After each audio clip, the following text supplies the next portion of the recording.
Yo, yo, yo, yo, yo, Yo, yo. what I it don't want to hear is. nothing. Wrong screen, All wrong screen. right. Hold up. But I don't want to hear nothing. Tonight, I started 9:30 on the dot. I don't want to hear nothing. I'm on point. I got on a shirt. Yes, The sir. homie, Do the Knowledge Radio, Knowledge Born Allah. This is Do the Knowledge Radio. If you can see this, this is my homie shirt. I saw him. He gave me a shirt. hmm So shout out to him. Do the Knowledge Radio on YouTube. Do the Knowledge Radio. Salute, salute, So, salute. I'm on point. I'm on time tonight. Hold on, let me back up because I gotta let me back up a little bit. I be a little too close. Sometimes I don't be liking the camera or I'm hitting the microphone. I don't want it all up here and stuff like that. So I'm here. What's up, everybody? This is Doggie Diamonds. This is Doggie Diamonds TV. This is not my first rodeo. Uh, I'm not even going to talk tonight. But no. You know what? Let me just give you a little backstory. So I got a DM on Twitter, hmm and somebody was like, "Yo, bro, I'm ready to talk." So I was like, "Who is this?" And they was like, "It's Digga." So I know Rod Digga interviewed her. I know there's a Digga from Children of the Corn, diplomat, hmm producer, did Many Men for Uh-huh. 50 Cent. But the only Digga that I really know of is from the town, Lord Digga. So I was like, Lord Digga? Yes, And you he was did. like, yeah. So without further ado, we got Lord Digga here. What's going on, bro? What's good, baby? You already know, man. Yo, when Yo, you thanks hit for me, having me first. when Uh-huh. you hit me, I was like, Lord Digga? I I I I couldn't believe it was you, bro. First off, I was shocked for you to even say like you were surprised for you to even say that. To me, it was like, all right, so he do know who the fuck I am. Of So it was like, yeah, all course. right. Of So we course. somewhere. Of So we course I know somewhere who from the you. start. No, I know who you are. First of all, you from the town, so you know Brooklyn all day, every You day. already So know. I'm Yeah. Brooklyn biased. So anybody from Brooklyn, I automatically love. Um, but you put in your work. So for people who don't know you, the audience that might see you and be like, "Who is this dude?" Where do they definitely know you from? Possibly working with Master Ace, INC, Okay, and if you follow, one of the greatest rappers to ever live, Notorious B.I.G., I was a big part of his first release, Ready to Die, along with my partner, rest in peace, which we formed the Blues Brothers, and we worked on that project as well. So you may know me from those two things. so definitely, I mean, I know, like I said, you from the town, so I knew you, but I remember the I was surprised at the production part because you could rap. So when I seen you producing, I was like, hold on, the Blues Brothers, but your name was ringing so hard on that production tip. What did you do on Ready to Die album? We did the original One More Chance, Everyday Struggle, and Me and My Bitch. So you did 3 records on Ready to Die? We did 3 joints on Ready to Die. Actually, we were like, I think Easy Mo Beat was the only one that had more joints on Ready to Die. I think he had Facts. like 4. Yeah. So yeah, we was one of the, I think, first 2 producers to start working on the original songs on Ready to Die. And how did you meet Big? So Because Big was picky with beats too. Big was very, see, I this know is that for see, sure. this Big is was picky with you beats. always you always ask the fucking right question. So we got to lead into this shit right now. So here we go. Yep. I got a story to tell. All right. It kind of worked out in reverse. I originally started fucking with the Source because I got an unsigned hype. I don't know. I can't remember what year it was. I think it was like 1990, I think. And when I got an unsigned hype, I connected with Matty C because he was the one that was in charge of that column at that time Facts. for the Source. So once I linked up with him, he was like, yo, I had my first artist from out of Flatbush. His name was Essence Dawn. So that's how we got in the unsigned hype. He liked the shit. Bam, we made the column. So from there, he was like, yo, I like your production style and the shit that you're trying to do as an up and coming producer. So me and Matt kind of like clicked. And I just used to be up at the Source all the time. at the source. I was just there, like I fucking worked there. I was just up there, just chilling with this nigga Life. So you said Life. They don't know him as Matt Life. They don't know about they that. don't So know him you as know Matt I Life, know Matty about that. C. Yeah, Matt Life. So Exactly, they don't know Matt exactly, Life. So just to stay exactly. Matty C. Yeah, yeah. But when you said Life, I'm like, All yeah, right, Matty C. Matty C. Go ahead. Matty C, because Big says it all the time, you know what I'm saying? So Mm-hmm. it's like Matty C. So I'm up at the source, chilling, like I said, all the time. So one day I get a call from Mr. C. Mm. Mr. C says to me verbatim, yo, look, you the only person I know that's been in unsigned hype. So how do you get in unsigned hype? And Mm. I'm like, yo, I know Matt. So, you know, whatever you got, you know, whatever you trying to do, I could push it to Matt and then whatever. Unbeknownst to me, it's Big. Mm. I had no idea. Lord Digga is So responsible for getting Big and unsigned hype. Hip hop history right here. Keep going though, bro. so now I kind of like forged the truth a little bit. I told Matt I knew who C was bringing to him, and I never even heard this shit. Mm. So from there, automatically Life is gonna listen to it and say, all right, cool, because I bought it to him. Well, I said it's okay, it's coming from Mr. C. So at that time, you know, Mr. C is, you know, Big Daddy Kane's DJ. But at them times, you know, DJs wasn't really getting that type of respect to really be trying to walk up into magazines and shit like that and speak for other artists. It really wasn't like that at that time. At that time. If it wasn't really the cosign from the actual artist, that was really, you know, the one that was, you know, really making the noise at that time. So for him to see that, yeah, like I said, I was in unsigned hype, I kind of like pushed that whole situation through. So, you know, the rest was history. Life listened to it, he liked it. Big got in unsigned hype. From there, Matt connected with Puff, and the rest is history. And mind you, this is Big rhyming over Blind Alley Exactly. sample Exactly. cut up by the but this is Blind Alley is the sample used for Ain't No Half Stepping.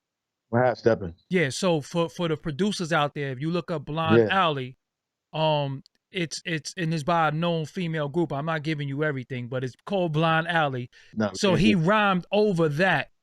And again, you know, us all in Brooklyn, Kane is like the granddaddy of everybody. Everybody got Kane style in them. So it just so happened that he messed with C, round the Blind Alley, and you know, and then he got in there. So that's dope. So so he's in Unsigned Hype. How did you end up producing music from? Because Big, like I said, he was picky as hell with beats. I hated it. Okay, so like I said, I kind of like reversed everything and said that I already knew him. So now I used to leave tapes with Matt frequently. And these are the old school tapes. You remember Maxell? He used to have so much beats, so I couldn't. Nah, not even. Denon. Wow. Remember Denon? Yeah. All right. But those Denon is high quality though. Them tapes cost mad bread. Exactly, and they were some of the ones that was more high quality for 100 minutes. Yeah. They made a good 100-minute tape because Maxell used to pop. 100-minute tape, you couldn't go past 90. So Maxell used to go to 120 or something like that, but the quality wasn't as good. So Denon 100-minute tapes, I used to make a lot of shit and put it on there. So I used to leave those at Matt. So after everything kind of went through, Big was doing exactly what I was doing. Once he found out Matt lived in the neighborhood, he started hanging with Matt. So one day he went up to the office. Matt goes, yo, I got some beats from your man, meaning me. Big has no idea he's talking about me until after the fact. But he never mentions that he doesn't know me because the story's already been told. So Matt is just whatever. He thinks he knows me already. So he gives him the tape. Big hears the two joints, which later became One More Chance and Me and My Bitch, and says, yo, I want those. So, and it started from there. So question, is this Me and My Bitch, is this the mini Rippleton that y'all couldn't clear? Yeah, exactly. Wow. Yo, how did No ID clear that? I have no idea. You know he used that. You know what? He may have cleared it if there was no profanity. The song, it was the Stevie content. Wonder wrote the original song, Got you. and when we had a meetings, we was up at Bad Boy, and they was actually had Stevie Wonder on speakerphone, and he said he likes the song, but he didn't want profanity. And at that time, Big wasn't ready to change any words or anything like that. So that's how it went from now. We couldn't clear the sample, and Chucky Thompson comes in and does whatever he does at that point. I didn't like that. But we kept the original drum track. Yeah, the original. The original was the original, and then they end up performing it. They was performing it to Computer Love. You know what I'm saying? They would perform it to Computer Love, but ain't nothing like that. Because you know, in the hood, I'm from the same hood. So when we got that, I don't know how we all had a copy of the demo. So we heard the "Come on, motherfuckers, come on." We heard all of that. All that shit. That people never heard. People, because Big got a song. Man, he had a song with Sticky, ODB, and all of them. A lot of people never heard a lot of that stuff. You know what I'm saying? But a lot of that stuff exists. So he picked the two joints. No, not Chucky Booker, Chucky Thompson. His name is Chucky Thompson. Chucky Thompson. Yeah, he did a lot of stuff on Mary's the My Life album. So he picks them joints. So you did the that One More Chance, is that that's the Barge, right? The original One More Chance is the Barge, right? Yeah. Yeah. Yeah. Yeah. The I had a problem. That's it. Yeah. And we was the first ones to start using those. Yeah, we was the first ones to start using those type of samples. Facts. Because everything at that time was either jazz or some form of James Brown or breaks, or like we said with Blind Alley, you had some mixture. But as far as those particular songs from that time period, we was the first ones to venture into that shit, which now turns into Puffy saying he's making hits from the 80s, but really that came from us. That's the shit that we brought to Ready to Die. And your name, and y'all went by the Blues Brothers. So what equipment was you using at this time? At this time, I was using all different type of shit, but the original shits that when we started, we was using the ASR 10. Oh, wow. And yeah, so if people understand that, yeah. That's like a keyboard machine. Yeah, it's like a keyboard SP1200, basically. You know what I'm saying? Like the same bit rate and all that. So you present these beats for Big. And where did y'all record this at? Let me see. The original shits was recorded at. See, Daddy's house wasn't even built. Daddy's house didn't come until later. Right. That was a room and shit that they bought inside the studio on I think it was like 46th Street or some shit like that. But I think the original shit was y'all Hit Factory? No. Okay. Hit Factory was it was off of Broadway. These shits was recorded. I think the original ones was recorded at Soundtracks. Okay. And that's that studio that's like off Broadway, but like in the 20s, like 26, 20. Yeah, that shit. 4th Street or something like that. Yeah, because Daddy's house, he copied Sound on Sound.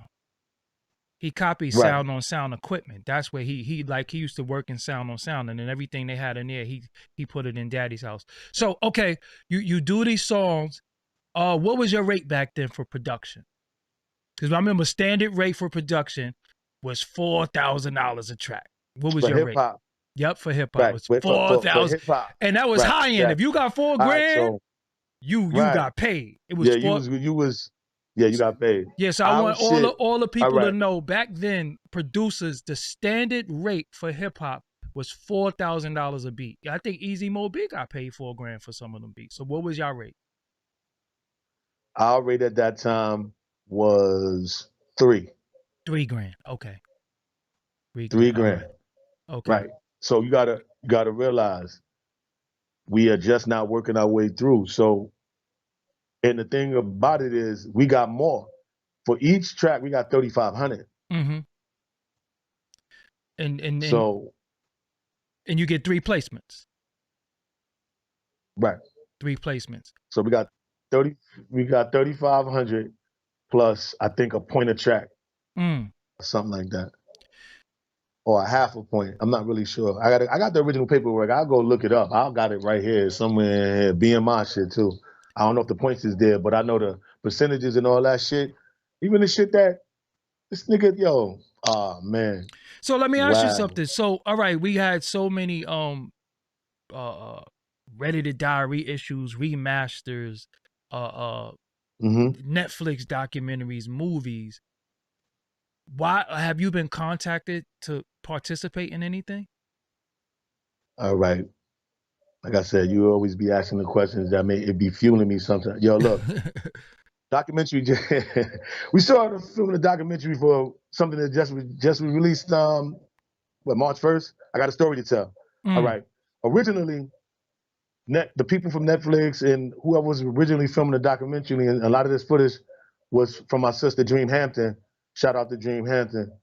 They took a lot of her footage and shit and just did what the fuck they wanted to do with it. But that's a whole nother story. But Who was around big a lot? She was in the they, hood a lot back then. exactly, Cause she's a exactly. writer. You One know what of I'm saying? Yeah. exactly one of the original hip hop females that in this culture that really did what they were supposed to do, and she did it like for real, for real. But all that to say, um, they reached out to us. They reached out to they were started filming and shit. But then Matt was like, "Yo, there's no way in the world y'all can't not have Digga, a part of this." So Life reached out to me, and they caught up with me in the tail end of filming it, and they got footage of me, a lot of good footage and shit. Um, not too long before that, Witch Doc had passed away, so he wasn't available to be, on camera. He had Easy Mo B, so they both come from LG. So it was like I actually went on the block, and in the background was the building that they grew up in, not too far from us. And I told the story of how I met Big and all this other shit, and it was a bunch of shit, but it wasn't suitable for someone named Puffy. Mm. Initially, this nigga Puff wasn't involved. But when they had to go and try to get the sample clearances or whatever for the music they're gonna put in the documentary, he had to get involved. So once he saw the footage, he fucking deleted my scenes out of the documentary And because of what I was saying. you know this for sure.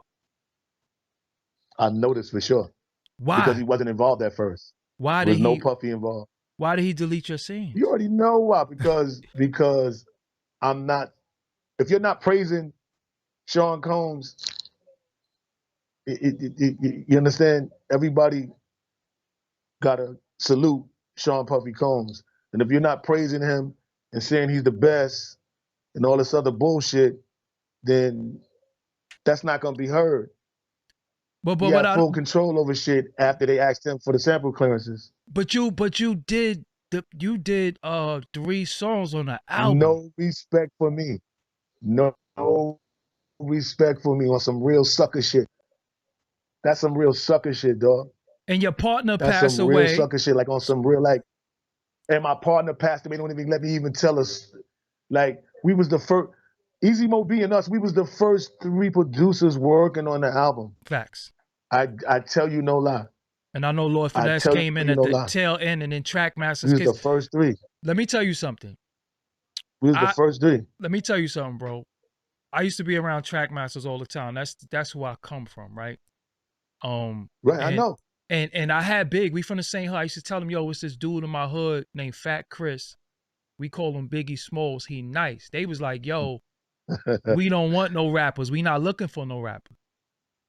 So I brought him to Cold Chillin', right? Cold Chillin' couldn't do nothing with him. And then I brought him to Trackmasters, and they was like, yo, we don't want no other rap. We don't want no rappers. So when they working on this Ready to Die album, I'm like, I thought y'all ain't want no rappers. I been tried to bring him to y'all a year or two ago. You know what I'm saying? So that was just funny. So when you got deleted, did somebody hit you up and say, yo, we deleted your scenes? Nope. Nope. Nope. I guess Puffy had the final say so and whatever, and I guess whatever he said when he finalized it, they just sent it to Netflix, and that was that. I didn't get a call on that because we filmed it a while ago and it was in Holden, and I didn't understand why, but now I understand why. And I didn't get a call saying, yo, look, we about to put this out, release this, nothing. But what can you expect? Even if you couldn't reach me on the phone, you got my email. You could have emailed me and said, yo, look, this is what happened. We're sorry, whatever. Did you get paid not that it would have made it any better. Yeah. Did you get paid for the documentary? No. So you did it on the arm. They got your, but do they have they got your music in there too? Yeah. Did it on the arm. All right, so you did it on the arm. They got your music in there too?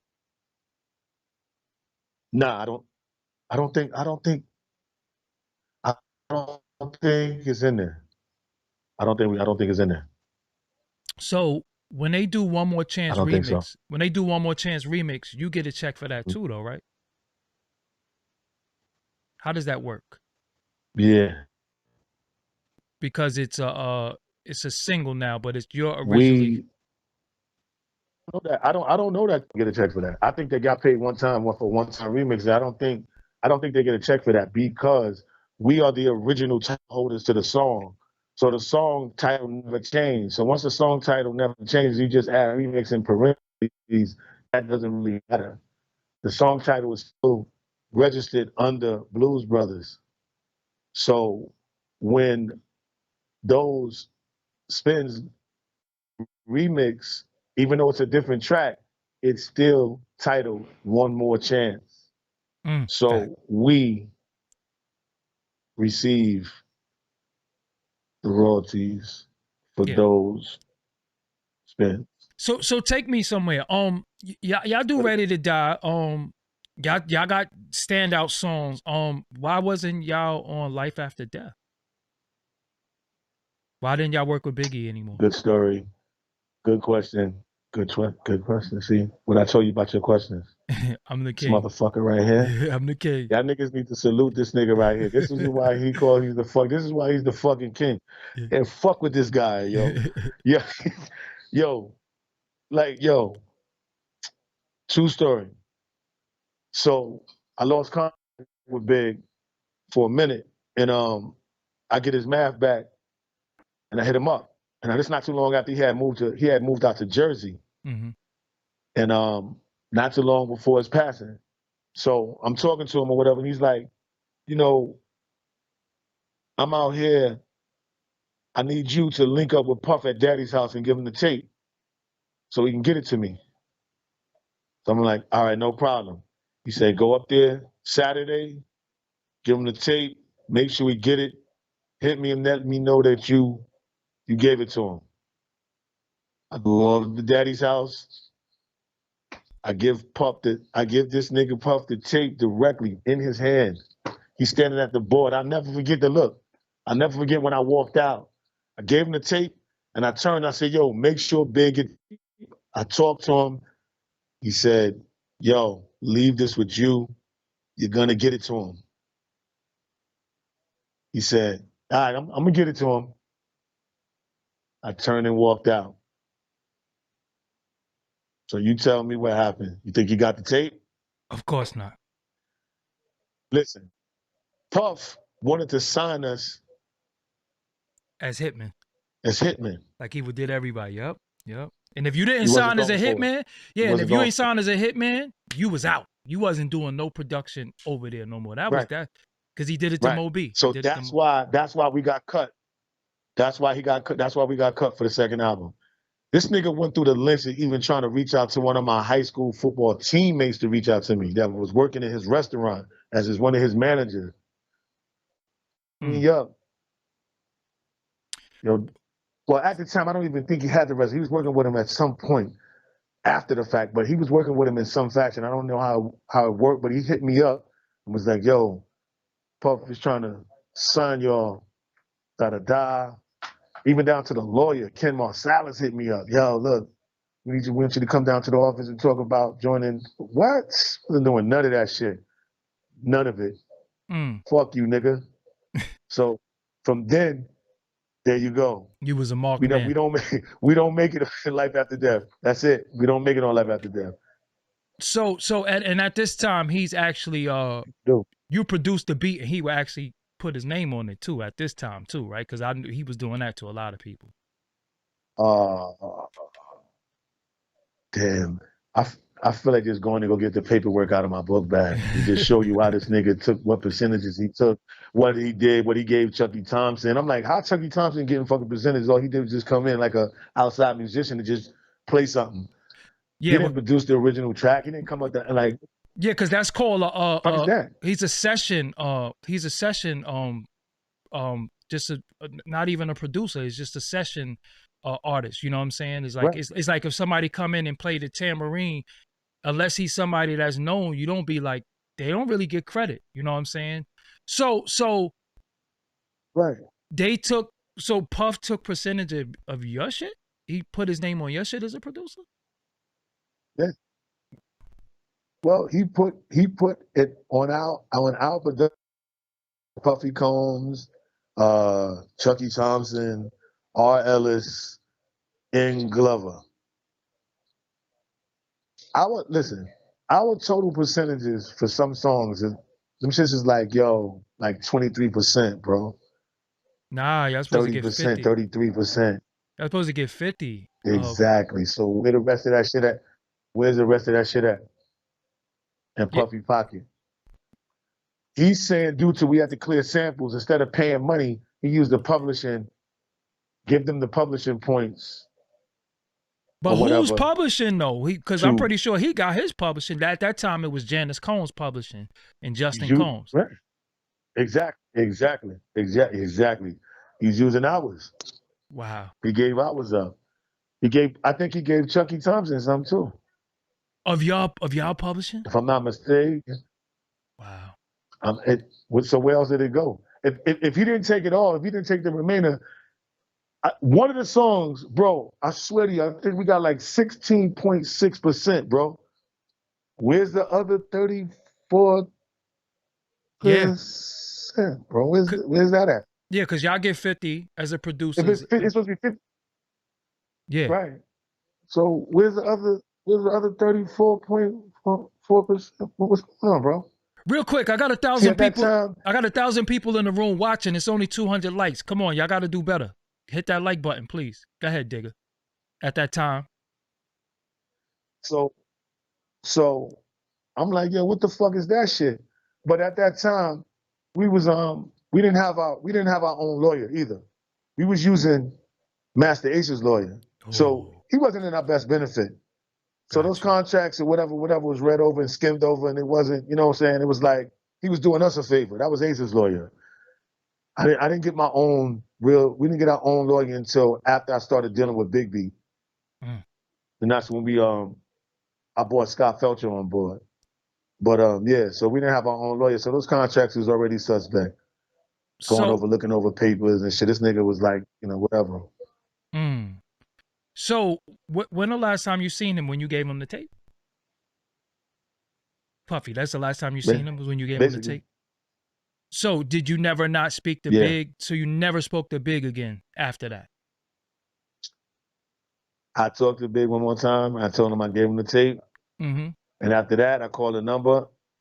First of all, he was already telling me, he was changing his number because a lot of people was calling his phone and breathing and not saying shit and hanging up. Mm-hmm. Mm-hmm.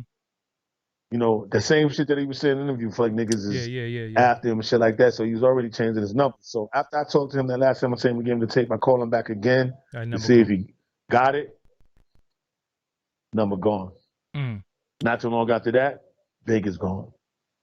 Unfortunately. So damn. So do you still get checks to this day, or is the checks? Yeah. Okay. The checks have slowed down as far as numbers, but they still come. Got you. The numbers is down, obviously. Yeah. But they still come. They still come. Clockwork. Every quarter. Every year. Digitally. I don't even go to the mailbox no more. Did the movie help anything? the Notorious movie? Did that help The anything? movie heightened that usually when stuff like that, like usually around now, the anniversary of his death, stuff like the movie, it brings in spikes Mm-hmm. and more people that didn't really know about him buying the album or streaming now.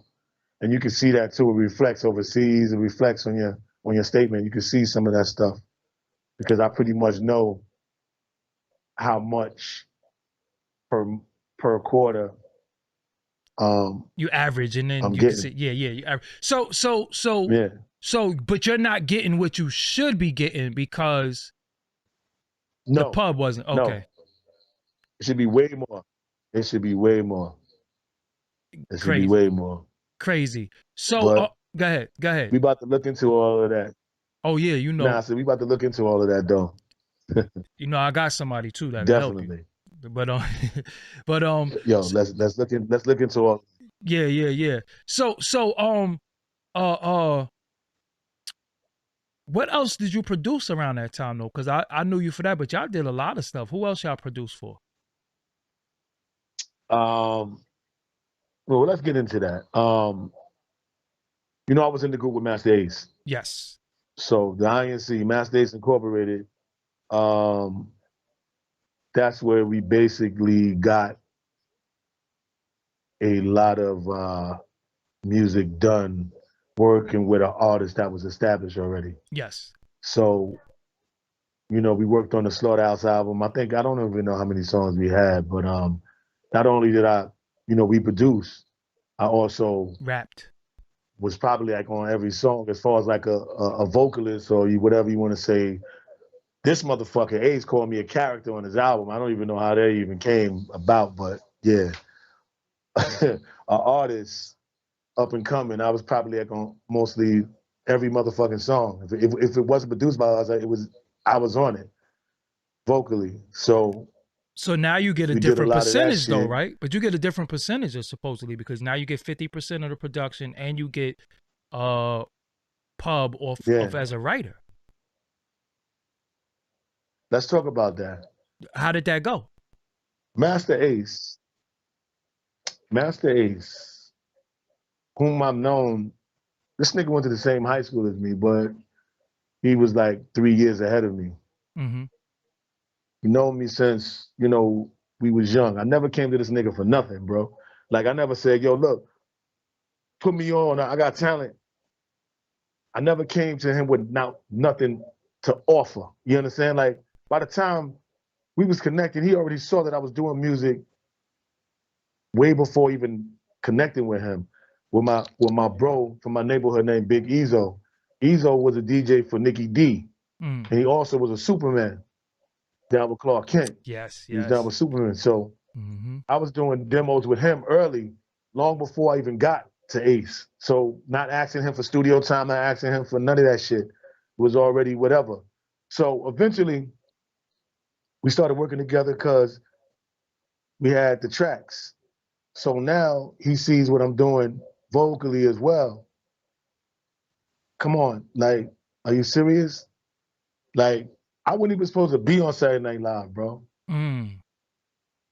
That song on Slaughterhouse, I wasn't even supposed to be on it. I ended up putting my vocals on songs. I don't even know how many. I mean, we got whoever was an Ace fan that's listening and whatever and watching, y'all go and check credits, Lord Digga or Ellis, whatever. I don't even know how many songs at this point, but it was more than 5. I can tell you that. Mm. So when it came down to, I don't know, maybe the second album being put out, which was Sitting on Chrome, Mm-hmm. he came into the hotel room with some paperwork and shit, was like, yo, look, is these the correct shares of publishing? So as I'm looking over it, I'm looking at shit and it's looking like, okay, this is right for this is right for this, but it's a whole bunch of songs. It's a bunch of shit. Mm-hmm. So at that point, I don't know whether he took whatever that was to go and get a publishing deal, but not too long after we okayed those shares or whatever that was of publishing, he went and got a publishing deal with that shit. And Where was your publishing? You didn't get a publishing deal? yeah, with our share, yeah, without right, no, with our shares of publishing as well as his, Mm. and didn't give us shit. I think he got like 200 and something thousand from Polygram at that time. You did sitting And on didn't tell Chrome? us shit. You did sitting on Chrome? Yeah, we did like, I don't know how many songs we did on Sitting on Chrome. No, I'm talking about you. Did you produce But that song sitting on Chrome? we got, oh, no. Nah, Okay, he did okay, that. okay. No, he did that. No, he did that. But you did a And lot I on hated the that album. shit. You said I hated That's it. what, yeah. Because we was Vocally, East Coast. Yeah, we was East I Coast hated to Sitting the on Chrome. yeah, we was East Coast to the T. I But hated that shit. that was a good record. But what it was a remix though, but That he shit. used For the Love of You though. What was that one? That was sitting on Chrome remix? That was no, that was INC Ride. You did that? No, he did that. Okay. We did Jeep Ass Nigga was later Oh, that turned was my into Born joint. to Roll. Yeah, Jeep Ass Nigga was my shit too. Right. Wow. Right. So that was that we did that. We did Who You Jacking on the first album. We did Crazy Drunken Style on the first album. But you already know I rhymed on like every motherfucking song, bro. Like, come on, man. It was like that dude right there.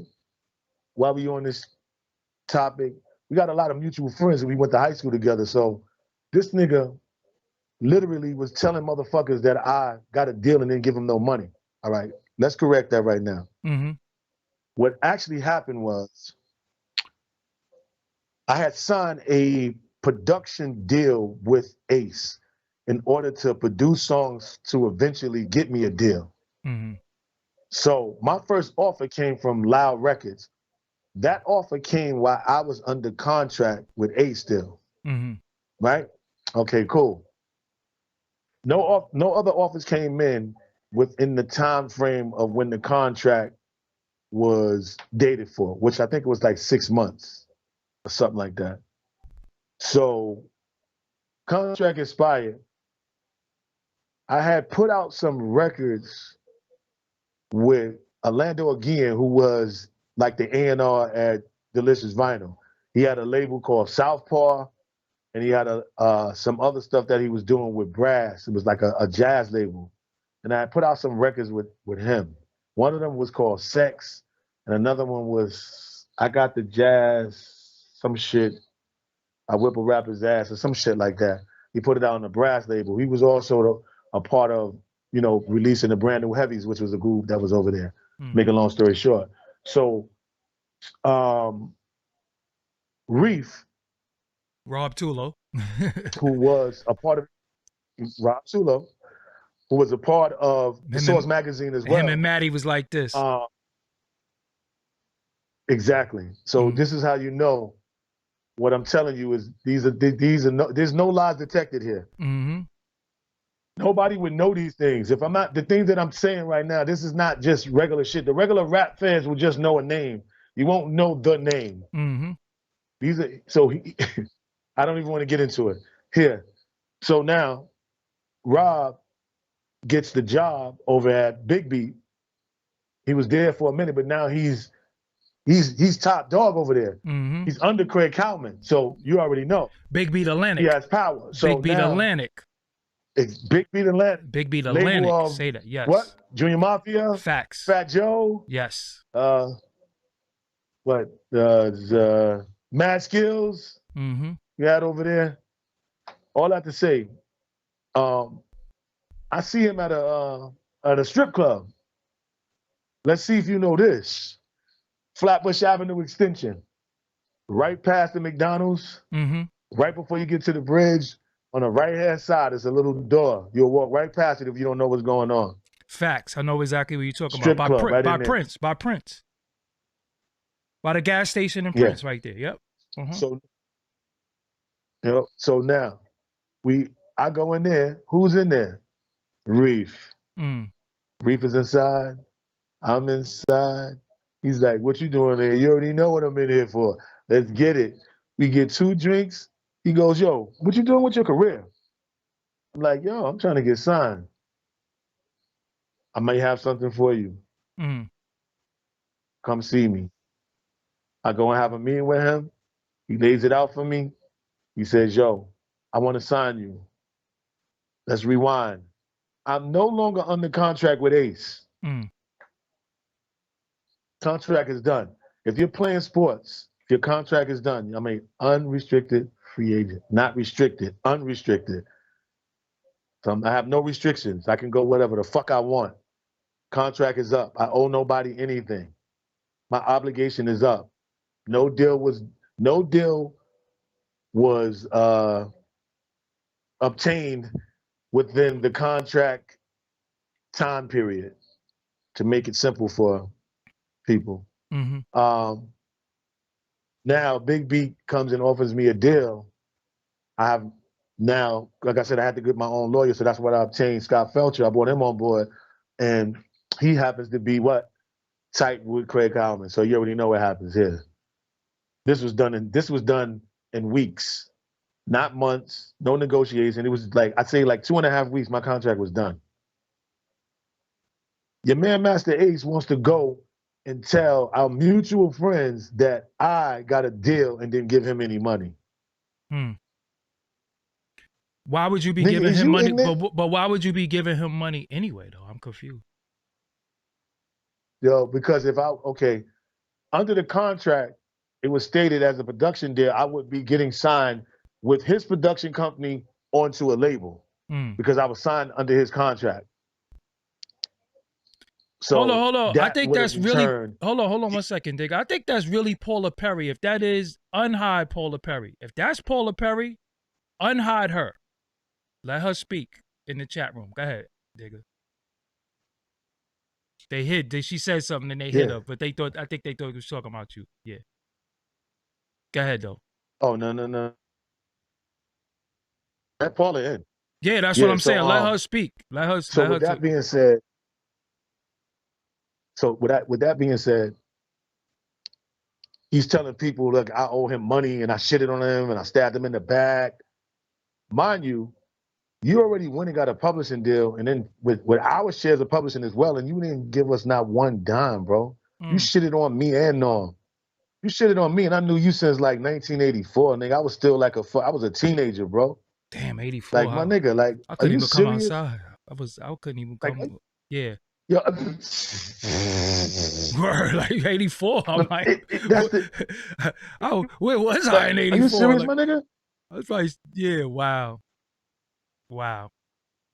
That's. So with that being said, this is some sucker shit this nigga was doing.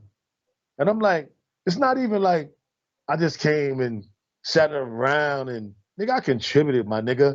We on stages together.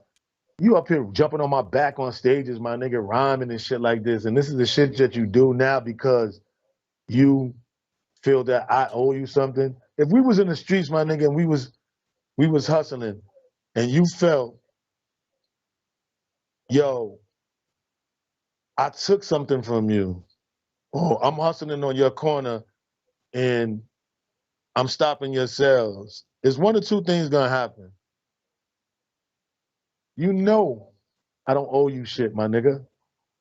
So to tell our friends that so they can be looking at me funny when I see them in the street, I don't even know what's being said because you already know a lie travels around the world faster than the truth can even fucking put his pants on, my nigga. So that shit right there was some real sucker shit. And this nigga was doing this shit since like maybe like 95. He was going overseas. Look, to a point, we had the disagreement. We had a show in London. It was booked, everything. This nigga told me I wasn't invited. Yo, you're not invited to the London show. As soon as niggas get off the plane, the first thing the promoter says is, where's Digga? That's the first thing comes out his mouth. Where's Digga? So Digga couldn't make it. So basically. Was you ever signed to Is Masta Ace Incorporated? Is that a real company? Was you ever signed to that? You was signed, you said, as a production deal. The production deal went up. Fuck out of here, dog. It's not a real company? That's the only thing I was signed to. Hell no. Oh wow, I We always thought. wasn't incorporated into shit. Incorporated, it would have been split in some type of way, in some type of, you know, no, it wasn't no split. No split with shit. That nigga, yeah, that shit was just all a name, my nigga. Like, we ain't signed no paperwork, not one piece of paperwork saying we was incorporated into nothing. That was the name he came up with to I always thought it reinvent was. himself. I thought it was You a real. know, I thought it was a real yeah. company. It sounded like one. It's dope. Nah, nah, nah. It was dope. It was dope. It was nice and innovative. So I guess that was part of his college education. so if money's is owed to you, is money's owed to you right now? Definitely, From who? definitely. From That's Ace not and even a Diddy? gripe. That's not even about that. Both. Cause That's not even cause you about know, that. living in Brooklyn, right? If you from the town, if somebody say something about you and It's slander the your principle. name, dudes will bust your head too. Cause you'll have dudes in the street like, yo, you foul, we can't mess with you, you grimy. That's what I'm trying to say. Got you, got you. This is what I'm saying. This Wow. nigga's like he's like the nigga. He's from supposedly Brownsville, but he lived a lot of time in Flatbush too. He's the type of nigga that'll hit you and run with your back turned. I'm gonna steal this nigga and I'm gonna try to run and shit. That's that nigga. Funny style motherfucker. This nigga here, wow. When the last time you saw Master him? Ace. When the last time you saw him? I saw him. It was some ill shit. And the funny shit is, I had a mind to get out right then and there and just yo, I swear to God, I was gonna mop this nigga. But I was with my new team I just joined up with, my new production squad, Team Demo. And we was coming up and we was You team demo? dropping off a lot of tapes and shit to different offices. Hold up, you team demo? You team demo? I'm the only member up here. Wow. Team demo. Oh, I never knew he was team demo. Team demo is dope. Damn, you did a lot of stuff. See, well, you've been working then. Team demo been doing a lot of stuff, but continue. I'm the only member up here. I've been a member of Team Demo since like 2002. They brought me on. They was like, "Come on, son, you a legend. Wow. You're never gonna come down here and just act like you're not gonna be a part." They didn't even need me, bro. Them niggas been dope long before me, man. Team like, demo is fire. Yeah. They didn't even need me. I'm like a cheat code. I'm like a cheat code for them. They don't even need me. That's why I'm spoiled now. Right now, I mean, produce really. You know, I do little songs for me, whatever. But they done spoil me to a point where I call them and they just send me a plethora of shit, man. I just write. They helped me stockpile so much motherfucking songs right now. So that's another shout out to my brothers, Team Demo, man. I love y'all, man. Y'all already know. So you said you saw him. So you saw him, but you can't hit Ace though. He's not in best. But he's not in best. He's not in the best health. You can't hit him, man. Can't hit him. See, that's what I'm saying. I always look the part as the bully. So that's why the stories that he'll tell niggas, it'll be believable. But I was never that bully. I was the bully for niggas against us. You know how many confrontations we got into, doggy? Like, yo, just off this nigga's lyrics alone, that Puerto Rican Rico Suave shit that he said, you know how many Mexicans and Puerto Ricans was come at this nigga? Power for them niggas out in Philly. I had to back all these niggas down. All of them, bruh. Me. There was no security. Me. Yeah, because we didn't run with security back in the day. Does a song called No. Niggas ain't want no problems. Not that to say, I've never claimed to be a tough guy, no shit like that. I can't beat everybody. Can't beat a gun. I can't beat everybody, but I can tell you this much. In them days and times, it would have been, man, hands and feet on everybody. Guaranteed, hands and feet. Everybody. I didn't give a fuck. That's my team. We riding. I'm riding. This nigga goes and does a song called, what the fuck the name of this song is called? Can't even think of it right now. It's a song that he did with the EMCs. I can't think of it either. I can't think of it right now, but the nigga has a verse, the whole verse is about me. The nigga says I'm fake like prosthetic limbs and I'm washed, I'm a re-rapper. I didn't get the memo. Somebody didn't tell you that washed up re-rappers shouldn't make demos and a whole bunch of bullshit. I'm like, wow. I didn't even know that, bro. I didn't know I was fake, my nigga. Like, how many times I saved your life, bro? Like, So this is he gonna wash you, he bro. And I'm disrespected you? really He disrespected you on the song? He put a diss record out? to the fullest. He tried to subliminally. It's called a damn man. I can't even think of it right now. I'll think of it in a second. Yeah, with Because I like want 3 you to o'clock in the go morning look. tonight. Yeah. I want you to go look at that shit. The nigga, the monologue. That's what it's called. This is Okay. called a monologue. It's called a monologue with the EMCs. The Mm. monologue. Nigga said a lot of slick shit. So our mutual friends, once again, asks, he asks, yo, you talking about Digga, whatever, and he kind of like denied it, like on some funny style shit, like, he wasn't talking about me, but it was supposed to be some subliminal shit. But the funny shit is, as this video's out, all the shit that he's saying, oh, nigga said my passport is expired. Oh, Axe Madden, I stopped rapping, all this other shit. I'm on my way overseas to do like 3 shows, a little mini tour with Kool Keith. Mm. Like, what is this nigga talking about? Like, what is he saying? Then maybe 2 months after that, I'm right back over there again, doing shows with Smith and Wesson. Mm. Like, what is this nigga talking about? I'm not doing shows. I ain't doing tours. Like, what is he talking about? The next year, the same thing. 2 years after that, the same thing. Like, what? I was going overseas like 7 times a year. What is this nigga talking about? So you haven't seen him in For years? fun? You You haven't think seen him in years? I haven't seen him since that day. Okay, you know what that day was? That day was, I'm gonna give you the year that was. That was 2005. Mm. It's 2005. Because the reason why I know is because that was the year that we took one of the tapes up to G Unit. Mm. And on that tape was Crime Wave Mm. that Yeah. ended up on for our self destruct. Yes. Yeah. So I know it was 2000. He didn't now it he used the beat 4 years later, which was 2009. But Mm. yeah, we had that tape on that desk up at fucking what you call it, So y'all got a placement on G 50 Unit album. for Yeah. about 5 years. So Yeah, for our so self destruct team demo, we did Crime Wave. so for clarity, who else was a part of the group? I know it was Of yourself. It was Paula INC, Perry. Yeah, yeah. Who else was it? Paula Perry, Mm-hmm. Lachey, and DJ Loa Kasim, Mm. which is our DJ that we found on the road. This nigga was dope as hell. That nigga is dope. He still is.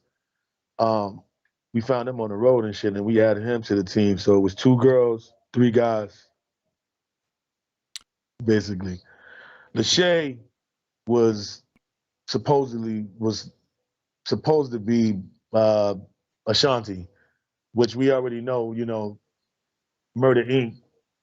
was like a spinoff of The ink, Master yeah, Ace yeah, yeah, Incorporated. yeah. So That always tripped me out because when I basically the same type of component. shout out to T Carter for the donation. Yeah, because I was tripping when I was like the ink, like they is already a thing called the ink. You know Right, what I'm saying? Um, so right. so I was like, Paula Perry, shout out Fort Greene. Extra extra, oh my god, like you know why I love extra extra?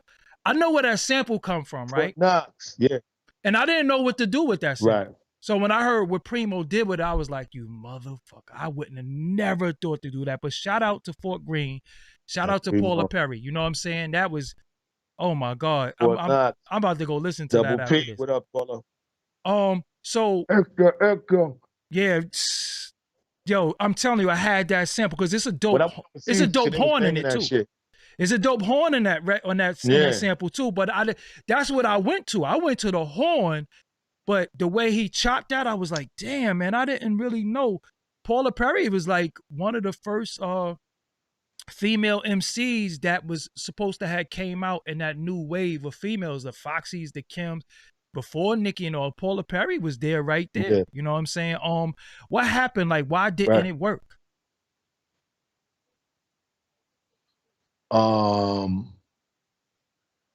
I just think that the people that were surrounding her at that time didn't have her best interest Mm, at heart, and Paula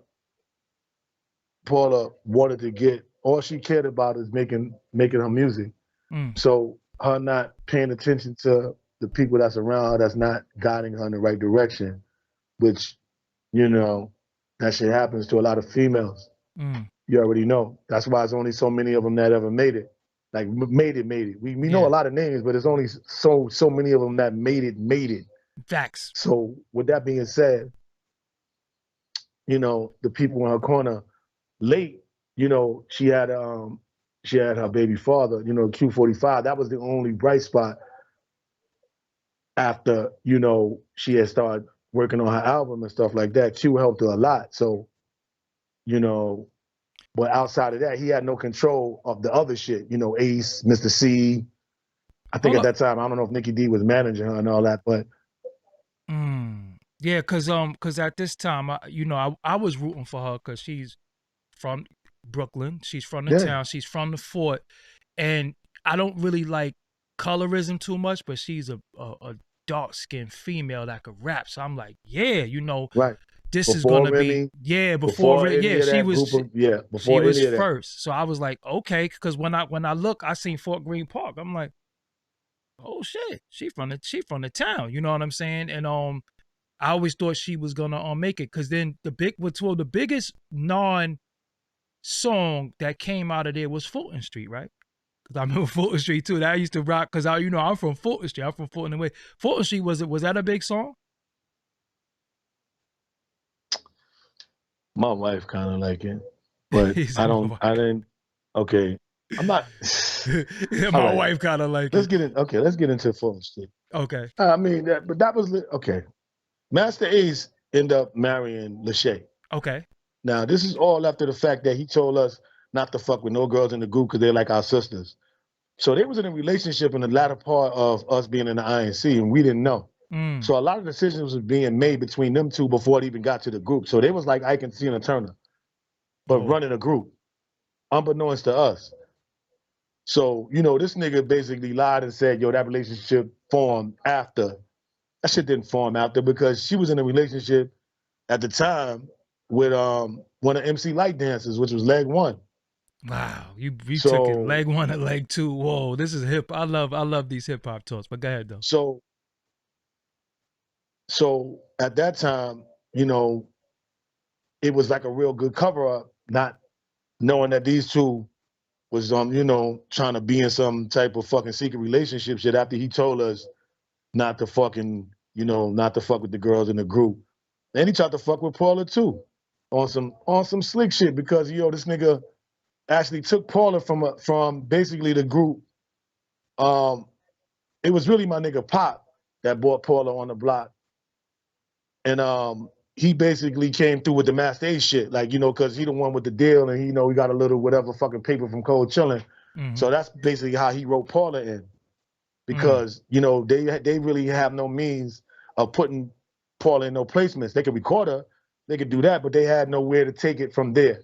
So he was like I'm the nigga, I can take it from here to here. So he started trying to fuck with Paula on some whatever shit, but that shit got, I don't know, I got snipped or whatever. So I guess he set his sights on fucking with Lachey. Mm.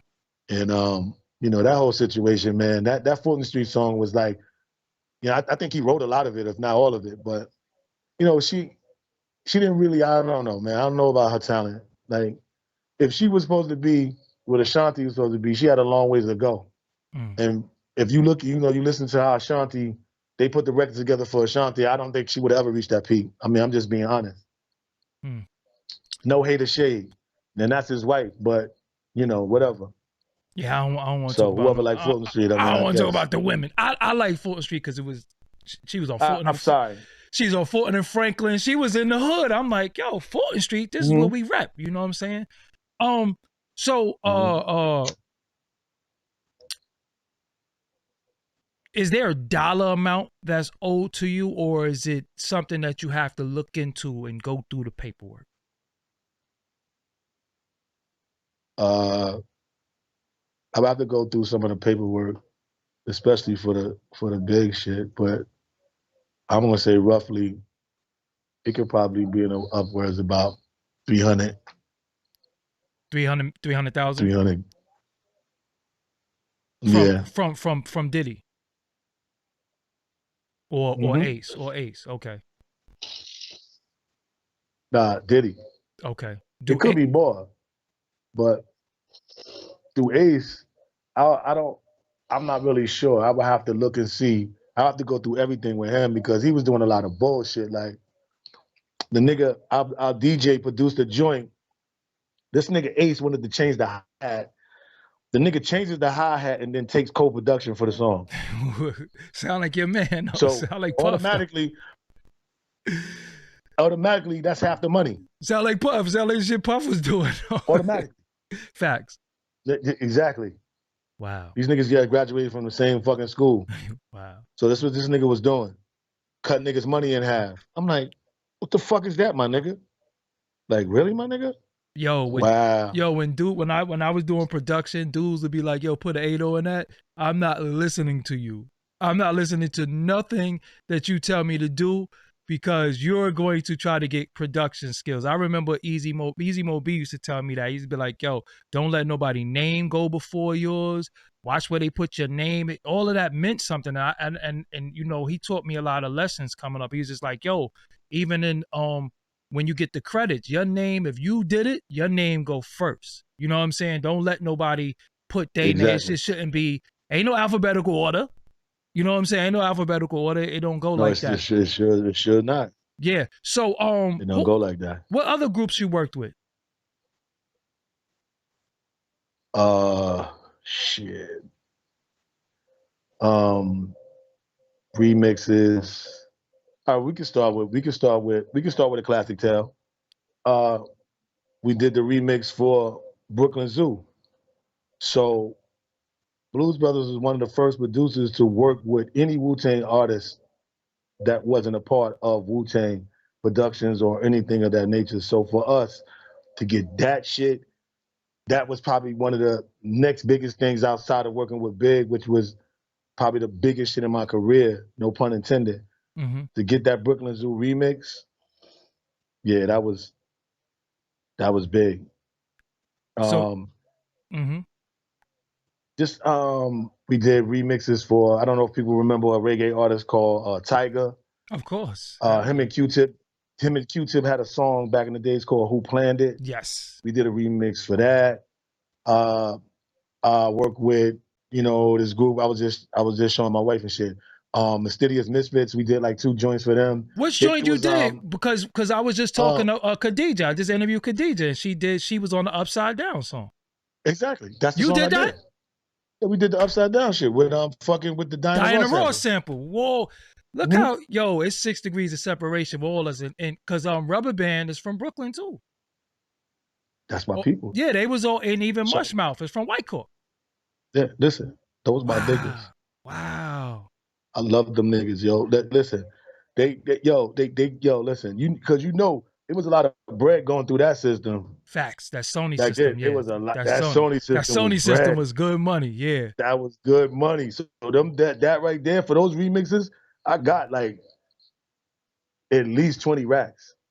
So who did the Hoobie joint? Abi. Yeah, Abi. Yeah, who did we that? We did. Y'all did that? We did that. Yeah, Blues Brothers. Let me get them drums. Yo, that's the Power of Zeus drums. Is that the Power of Zeus? Yeah. The Power. Yeah. That's the them drums is hard. Yeah. Yo, y'all did that? Yo, I feel like throwing my microphone. Mind you, that was on the ASR. That was on the ASR.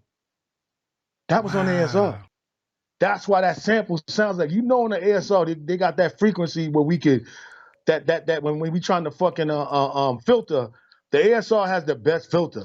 So when it comes to that, 950 is good. Yeah, the 950, I'm about to say. 1100 stereo, great filter. I never rocked with, I never. That ASR filter was. See, I never knew about the ASR filter. I just knew the 950 filter. You got a baseline, straight up and down. Yo, so, y'all did the IB joint. So now go back to now ASR again. We used the ASR in the 1200 for the remix for Brooklyn Zoo. that bass. That's my baby, the 1200. I filtered that shit, filtered it, and then I kind of like a left an open one. So that's why when you hear that bass, that boom, boom, boom, boom, boom, boom, boom, boom, boom, boom, that ASR was holding that shit. Trust me when I tell you. Mm. So yeah, we used that. IB was the ASR. I forgot. I Should think it was some knock it. Milt Jackson. I think it was Milt Jackson I used. For the drums? No, for the sample. I'm That about to say, jazz. yeah. Milt Jackson had did the album with who the fuck he did that? Why it slipped my head? Gil Scott Heron, right? Did him and Yeah. yeah, they did an album together. And then he had I think he had like a Milt Jackson trio album. I think it Yes. was one of them shits off of that shit where that came from. If not, if it wasn't that, it was Wes Montgomery. Yes. We listen, when I talk to producers, y'all up and coming producers or y'all producers, we be really giving y'all a lot of when we drop these names, if you go digging, no pun intended, and you see some of these names, you gonna be like, yo, they got some stuff. So why do people keep mentioning the cellar dwellers in you? What's your relationship with the cellar dwellers? I basically, once again, Maddie C. Loud This time Records. was Maddie C. It's Scott Maddie C. Free. and Scott It's Free. Scott Free. I'm about to tell you that's So Scott. Yep. right. So I basically through like my brother. He's definitely my brother. He's not like my brother. Larry was telling me about these underground kids that he was hanging around and he was listening to. He said, "Yo, I got to meet him and got to meet him and got to meet him and you got to meet him." So one day I met him. We met down in his basement. We started rhyming to some of the beats, some of them same beats that I was on them Denon tapes, all that shit. That it started rhyming to some of them shits, and I think I don't know whether the first single for them was on one of those tapes, but originally, in the first group of tapes that I played for them, they ended up taking which would later become their first single, which was "Land of the Lost." You did Land of the Lost? Yes, Blues Brothers did "Land of the Lost." So what happened even with that, I didn't even know them like that, really. One day they called me. I had it with me. It was on that. I think we had flew out to Cali or somewhere. I know we wasn't here, but we flew out somewhere, whatever. They hit me up and it was like, "Yo, we need that beat because we want to do, one of our songs for it to try to get, a deal or whatever." Mm-hmm. So I fucking FedEx that shit to them. Whoa, that was a lot of bread back then. Yeah, I FedEx to them. Shout out to The Grap fucking Lover in the building. Grap Lover's in the building. Paula Perry's in the building. Karim Johnson's in the building. Grab We got a lover. lot of people. Yeah. Yo, so I fucking FedEx that fucking dat to them so they can do the demo for Land of the Lost. And later that became a part of their demo package and I got a call from Matt Life, Matty C, asking me, am I really gonna fuck with them? Like, yo, this is something I'm gonna do. I'm gonna work with them. And yeah, so basically I co-signed them to get signed to Loud Records. And how long before Nick Wiz came in? Because I know he did a lot of the production. Nick Wiz came in probably in the latter part, like maybe, I don't know, after they had initially got the deal. I think he came in maybe, I'm trying to think after what single they released that he came in. Because Advance the Boardwalk and all that was Nick Wiz. All that was. Right. So it's right around that time. Yeah. Yeah, because right I love Nick Wig's production, but it was very Pete Rockish to me back then. And it's funny because Rap Lover's in here, but it sounded a lot like Pete Rock, especially Perfect Combination. But I mean, who do we have to draw from? If you, yeah, I guess. Yeah. It was, you know what it is? In the SP 1200, we put stuff in steps. We put the segments. So I can hear this. I can hear with the SP, I could hear when somebody, you know, when you work with the SP to 100, you never hit play. You never hit play on the beat. That first joint got some type of snares hitting or the sample doing Right. something, and Right. then you go to the beat. But I've never heard an SP to 100 beat where a person just hit it. Like if you listen to Nas "The World Is Yours" remix, that's less Right. mechanic go boom boom boom. He's hitting the you know what I'm saying? That's just what we do with the Right. SP to 100. I never heard nobody just Right. hit play. The MP people will Right. hit play, but the SP is just the way to swing of that. You know what I'm saying? It danced a Right. certain way. Right. It's a So whole different. yeah, so you did wow, you did Land of the Lost. Yo, the And Mysterious Methods is crazy. uh uh and on that album too, we did Realm 3 on the album as well. Wow. Wow. So yeah, so that's my connection to my bros. Shout out to the Tall Man, UG Underground, Yes, yes. Cellar Dwellers. Shout out to them. Because I remember Mobb Deep was Maddie's group Yeah, and the Cellar Dwellers was Scott's group. But Scott, funny, right, Scott Free is from Staten Island. You know what I'm right. saying? So that was his ties to the Wu-Tang. But it's just because I was always, it's funny that I'm surprised I never met you because I think I was probably too young back then, but I was always in them offices. I was always Mm. there too, but I couldn't I couldn't really come outside after a certain time because I was mad young. So I used to I used to be like So he sneaking. said, I used to sneak outside. You know what I'm saying? I used to tell my grandmother I'm going to the record label. You know what I'm saying? So that was the only place. If I could say the studio or the record label, I can go. right, But remember the labels always close like 6 o'clock. But we'll be there later on playing beats because I remember I met Nick Wiz, and they played this beat for me where this dude used the sample from George Benson, The Masquerade. And uh-huh. I never forget that beat. And I asked Maddie, who is that? He said, it's this kid named Rockwilder. And I said, Rockwilder? He said, yeah. I went to Eric Sermon's studio last year, 2 years ago. And I said, Rockwilder, you did that, man. He actually placed the beat. I said, y'all remember that beat? And he played this beats for me because we was trying to start a beat, just playing beats for each other. You know what I'm saying? I came with my beats. Nick Wiz came. Maddie was playing beats. What Maddie got some slick shit too. Maddie got yo, and Maddie, where's my remix that I did for Big Pun too, man? I did a Big Pun remix one time on his machines in Maddie crib on Fort Greene Place, but that's a whole nother story. So Uh-huh. I did no, Maddie plays this beat and the snares is so crazy.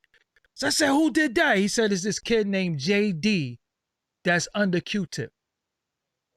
And it ended up being Jay Dilla. He And I'm did. talking about this at this time, the most hitting beats are the Group Home album is out. So we play Up Against the Wall like 5,000 times. The one with the pianos, not the dun, dun, dun, dun, dun, dun, not that one with the pianos. We played What you that talking about? all day.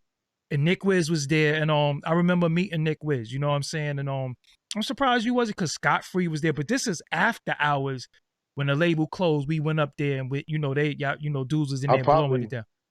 I probably was on the fucking road with this nigga. Yeah, this nigga. With the unincorporated INC. So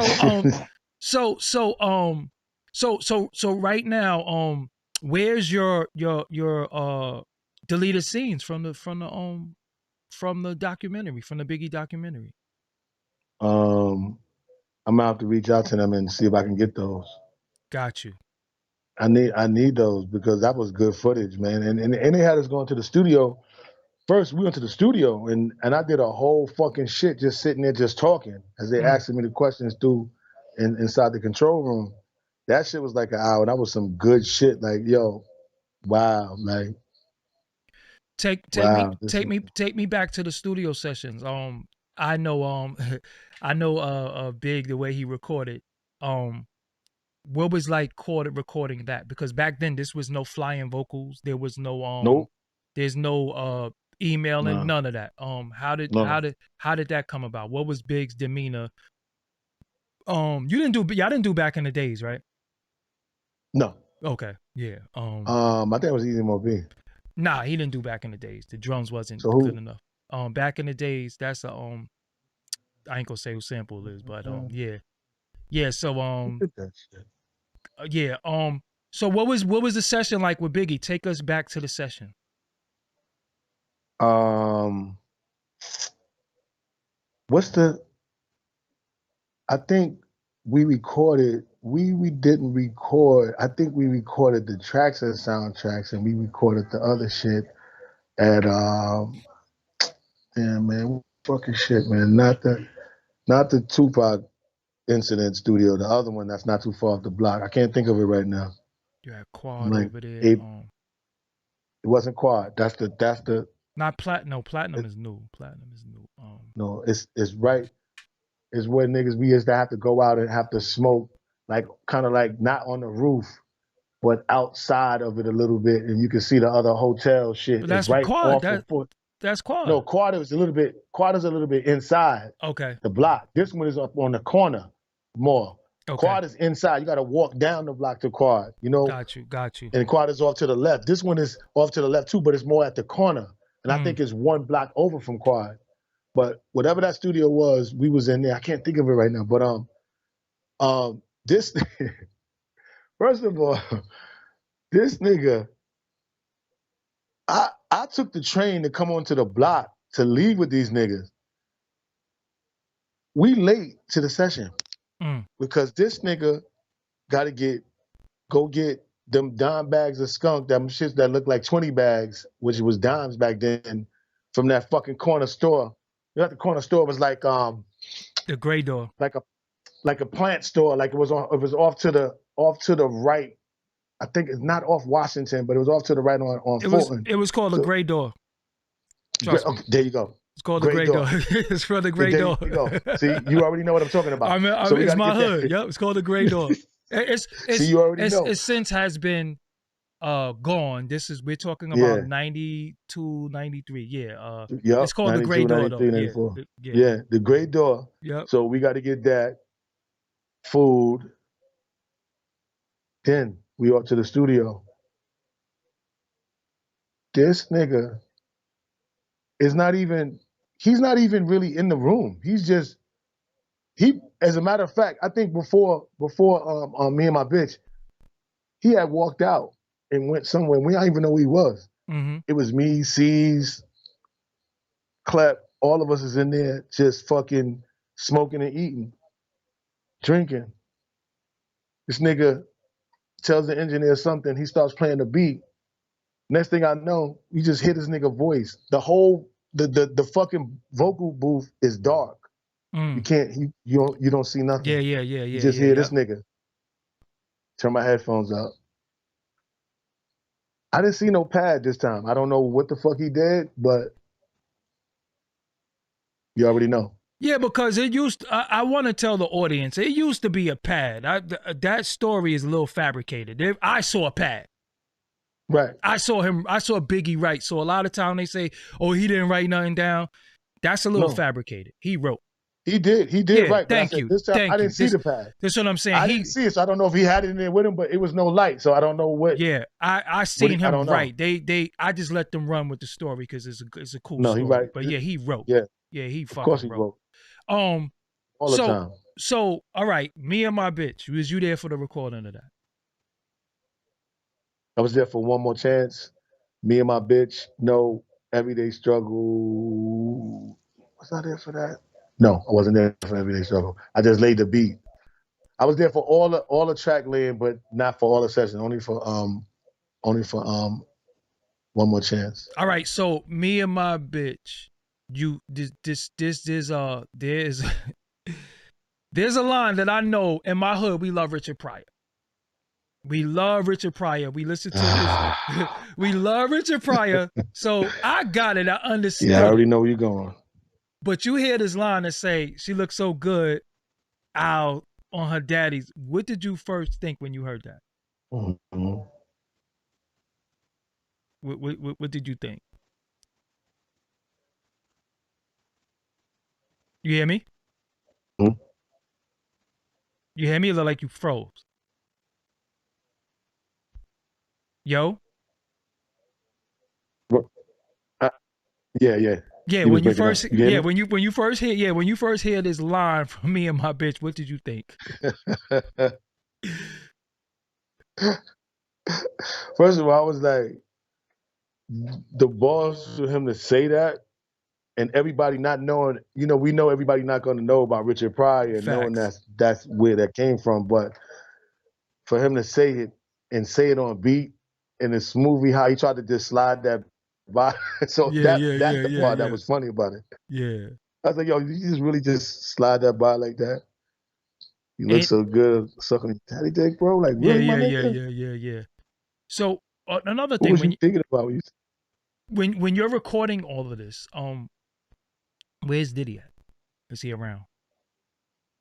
He comes in later. Okay. He comes in later, and now he starts directing. Mm. He wants this. Yo, I want some rides. Yo, throw some rides in there. Rods and what? I hate rod Yo, symbols. I just hate rod symbols. That's um, just me. I put him in. I put him in Me and My Bitch. It's an original drum track, but I don't think they're up. They're not up that high. You tucked them. You had to tuck them because I Uh, hate. yeah, I think they inside of the shakers. You know why he? All right. I think they inside of. Let me tell you why he like rods. Because rods was Lord Finesse thing. And Buck Wild, they Ah, love rides. And remember, he was getting music from them. So he probably was like, what's that thing they be doing? Let's jack what they be doing. Because remember, Lord Finesse had a lot of beats with ride. I don't like ride cymbals. I just don't like, right. I just never like rides. You know what I'm saying? It works. It works. It works. It works sometimes, but not don't work I all the mean, time. if you could tuck, you know what I'm saying? If it's mixed right, rides sound dope. But the way finessing them was using it, the rides was loud. You know what I'm saying? So I just never Yeah, it like, was up. It yeah, was up. I never like ride cymbals. You know what I'm saying? I think you just gotta really, really tuck them. So when he comes in and say he wants to do that, is he trying to take producer Of credit for course. this? Wow. Of course. At that time, you already know that we're not knowing that's what he's doing at that time. So if he's directing and saying this, and which he did quite a few times, sometimes we just shut him down like, yeah, all right, whatever. And like, yo, whatever. And just look away and shit and just keep working on some other shit. But because we had some of the sessions was Prince Charles, Mm, and he was there, and we was just trying to work on, when he's there, we was just trying to work on getting the sound right. Like, mm-hmm. yo, let's get this shit right, because you already know he gonna make that shit sound crazy. So, Puff would just try to act like he a producer and this nigga's a dancer. Like, that shit was just funny to me. I'm like, yo, bro, you was not too long ago, you was in a fucking video with Father MC, yo, bro. You was Oh like his my. backup dancer, bro. Like, what's wrong with this dude, man? Like, you don't know nothing about music. Like, nothing at all, dude. Like, you got an ear to say, okay, yo, look, yeah, we gotta, give Big a certain, we gotta switch up his sound a little bit. That's the only thing I give him credit for, was for the juicy shit that right there just changed and took now the album in a different direction. That's the only thing I give him credit for. But other than that, You know it's this funny. dude is like the I don't worst. like that is hilarious. I don't like I never like Big Papa. I never like that. I don't like loops, if that makes any sense. I like records that's produced. You know what I'm saying? So if it's a loop and you put Right. some dope drums, but like matter of fact, when Tribe did the Ozzy Brothers, they had the Benita Applebaum's drums under that. So it's like that's Right. slamming, you know what I'm saying? So Right. that's different. Them drums is but yo, you killed me with that Father MC thing. Wow. I mean, I see what he was trying to do as far as being a producer, because remember we had got it twisted with the beat maker and the producer. Producer. Yeah, Right. so he was saying if truthfully, the person who do orchestrate the record is the producer. He just didn't make the beat, if that makes any Would make sense. the beat and Yeah, yeah, it does. but that's why he was coming in trying to be the producer. He was, he knew that if I All on the arrange this, record. yeah, exactly. all in the video, So you got your dancing. yeah, nah, Yes. you crazy. So you got your plaques and everything though, right? You got your plaques. I didn't get my other ones. I got my first set. What's the other ones you supposed to? Oh wow, and they right I got there. my other ones though, but I gotta dust it off. But How yeah, and I, how many albums did that go on to sell? right now I think it's Diamond. I think now because after all the reissues, Yeah, so right. that's what I'm saying. I gotta get it's bread. That's bread. It's more bread to it's bread. Oh, so I don't really know. I'm giving a guesstimate, but we haven't received no payments on any of that. No And I know reissues. for a fact it's been no on no reissues, none. All right. So let me And by ask you. now that shit is definitely done. So let me ask you something. When they do the Biggie duets and they do all these songs and they use the verses from the songs that you did, ain't you supposed to get a check too? How does that work? Yeah. Wow. That as far as as far as like So like say on TV or just in general. in general, like if they just use like say they use One More Chance and then they take the verse from the record that you did and put it on a Faith song, ain't you supposed to get money off of that because you're a part of the record? How does that work? Yeah. Um, I think that works through as far as it being monitored and being looked at. But that goes through BMI too, I think, if I'm not mistaken. And they, I guess they break it down per usage of it. Mm. If it's only going to be, if it's only been done, say within a quarter, like in the quarterly period, in a 3 month period, I think if it's only been done like maybe once or twice, I don't know even if it picks up as registered or anything like that. I think it has to be done a lot for it to be even registered in that manner because of how it's being used. Because I've gotten on a statement like when they use the Isley Brother version for something that's called some other shit. It was a statement. I forgot the title of it, but it was something with One More Chance. Mm. Another version that they had used, Yeah, I'm trying to think of and we got that on the statement. yeah, One More Chance. So what's your social media? Because there's probably people that want to hit you up and holler at you. I know it's Blackie Gleason on. What the hell is Blackie Gleason? When you hit me, I was like, who the fuck is this? What the hell is Blackie All Gleason? right. Um, when I first started Twitter, I wasn't thinking about all the connection shit to one name and all that shit. I started my Twitter account as like some like my alter ego like person and shit in the sense of like a funny character. And Blackie Gleason is fucking really Jackie Gleason. Got you. He was a Jackie Gleason is a fucking he's a Pisces. And I like how the nigga he reminds me of how I would carry my motherfucking household, telling Yeah. niggas to get the fuck out and That, shit like that, screaming at so my that's some wife Pisces shit. occasionally. Cause I used to kick dudes out every day on my car. I Yeah, swear, I'd be like, yo, you know what? Size order single file. You get in the front. You the shortest. Y'all niggas gotta get out. That was like one of my favorite things. yeah, I'd be out. playing the beat, and I'd be like, yo, Yeah, you know Martin. what? Everybody gotta get the fuck out. And they be like, niggas just start grabbing their coat, like, yeah, you know, y'all niggas gotta get out. Yep. But I didn't know Some that was some Pisces Martin shit. shit. Got you. So, you're on So Twitter. and then I couldn't Go ahead. You're on Twitter, and what else you on? I couldn't fucking I got Digga on Twitter, but it won't let me into the fucking shit because I don't remember what fucking email I used at that time. I don't remember. I don't fuck. These niggas be wilding, yo. Like, what the fuck? You be trying to send me to other phone numbers I ain't got. Yo, I got like 80 numbers since that time. I don't know what the fuck what number I use. the original thumbnail of this video was yourself, Master Ace, and Puffy because it made sense because this is what you're talking about. I put it Right. on Instagram for promotion to say tonight I'm going to be speaking to Lord Digga. I log into Instagram and Instagram says your post has been deleted because you're using somebody's intellectual property.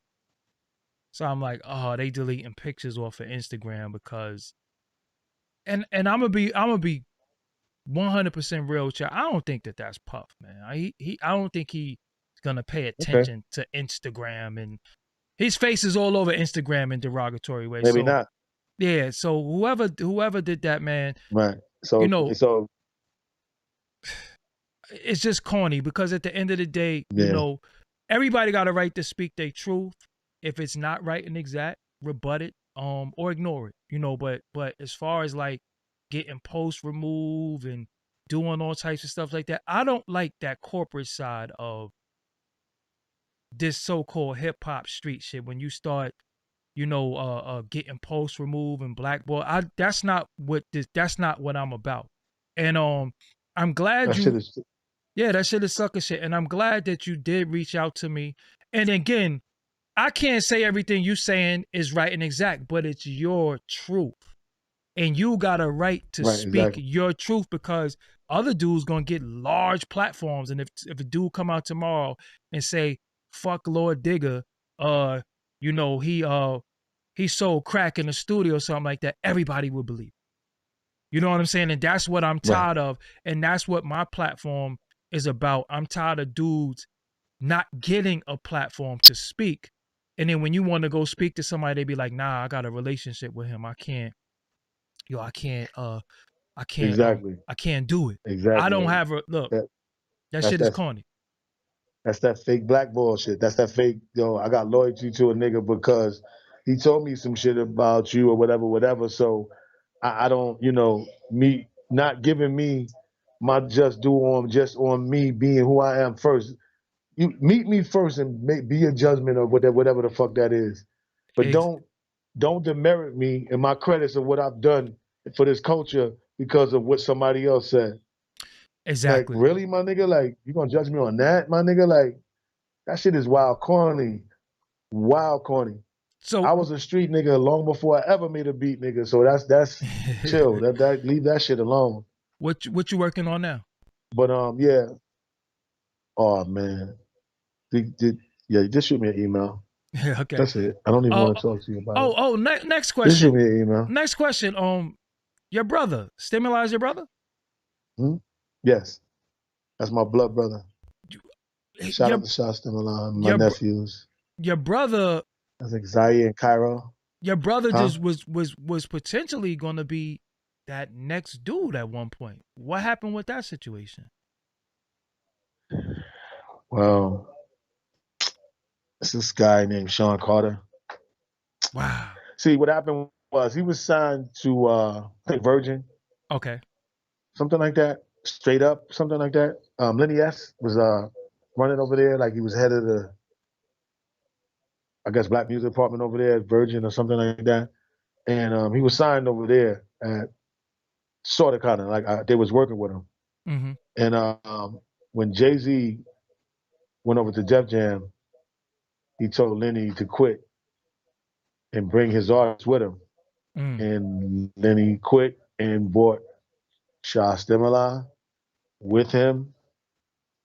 And basically, Jay kind of like shut it down. Like he wasn't, had him perform in front of everybody at the boy. Everybody was sitting there, all that. Jay said he doesn't have star potential. Wow. I took that as I took that as his name doesn't have a J in it, and you can't make him a little J. So that's how I took it. No J Cole, it wasn't J Electronica, so Oh, whoa, and Shot whoa, Stimuli. So it's like whoa. so a little he couldn't have a little J, so he just then he's put too much like him, kind of like 6'3", kind of tall, linky, could play basketball. Jay can't play no basketball, but that's a whole nother thing. But yeah, so it was just too much. I think it was too much into his lane. He was witty with the words, was kind of sharp, had From a the little town, from Brooklyn. education. Right, exactly. A little education, saying some different words. It was. I think it was a little bit too much for Jay's ego at that time. So yeah, So, that's pretty much how that happened. because his name was Stimuli, that's what we knew him as. He's all over mixtapes everywhere. Then he became Shy Exactly. Stimuli. Right. He did like a fucking mixtape every fucking like every month, like one a month. He did like Facts. 12 for the year. Yeah, facts.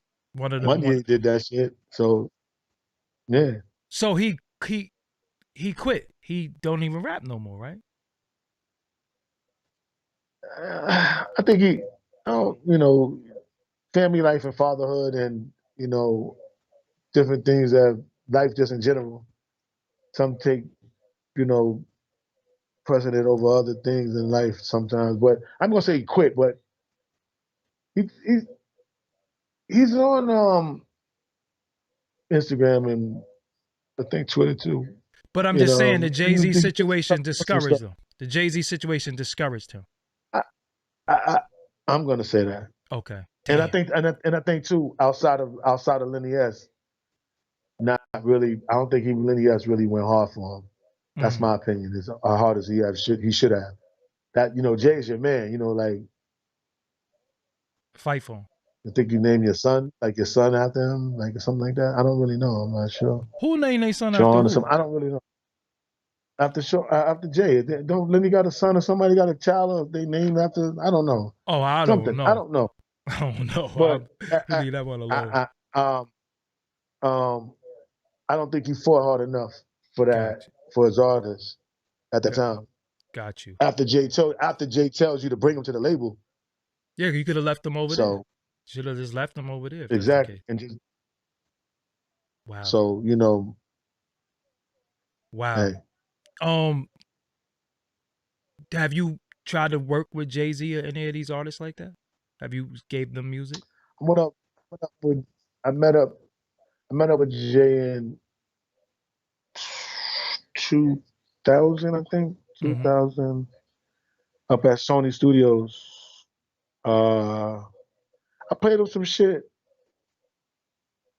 I don't know if he was really, you know, I don't know. I don't know what he was looking for at that time. But he Mm. ended up using some of the same shit that we had used later. But I don't think I played that for him. But I that lets me know some of the shit that was in the vein that he was gonna fuck with. But I never heard nothing back. The same samples. Um, like one of them. Mm. I don't know if that was one of the beats I had played for him, but he ended up using it. Mm. All right. Um, So what I want the audience to be able to stay in contact with you. So you're not on Instagram, right?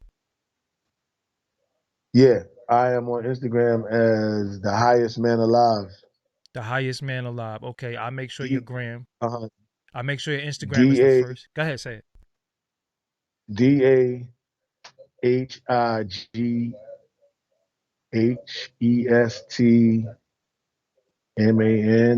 DAHIGHESTMANALIVE. We're Yeah, fine. I'll that sounds find it. about right. Well, it's a name that you The sent highest. me for Skype, so I'll find it. I'll find it and Yeah, put it. Yeah, exactly. yeah, yeah. I'll find Yeah. it and make sure it's the first comment pinned up here. And on Twitter, you are. Twitter, I am Blackie Gleason, which is what does it say as my other half? I don't even know. I don't even really. Yeah, I think I forgot because I fucking logged out of that shit and logged back in. They put the shit back as Lord Digga Blackie Gleason, and I had switched it from before, but it's that Blackie Gleason got you, got at you. Twitter. All right, so anything else you feel like you want to get out there that you need to say, or did we cover everything? No, I think we covered everything, man. We went I there, think we know right? that. Yeah, we went. I think the sucker shit. We already know what these niggas do. Yeah. He. Wow, man, that's some crazy shit, Oh, man. before I go, I Mhm. always ask every artist, did you ever see any like spooky ritual shit going on in this hip hop party, club, anytime? Do you ever see something that you was like, yo, what's Um, going on? not really. Okay. Not really. Not really. I sensed weird shit was going on, but I didn't actually see it. Like I know of a lot more weird shit. We heard plenty of stories, but none of them have been fully confirmed. But you put all the pieces together, which I don't have enough time to. Yes. Yeah, I'm quite sure. Yeah, Yeah. Cause some real fucking and shit. what part of Brooklyn are you from? Just for clarity for the people. All right, that's clear. I, I'm from Florida. I was born in Florida. I was Okay. born in Miami, Florida. I moved from Florida to Brooklyn, Brownsville in 1983 Mm, officially. okay. Then from there, we moved to Flatbush, Got and you. that's where I've been ever since. So from like 1984 to maybe, I don't know, 2014, I've been in Flatbush. Got you.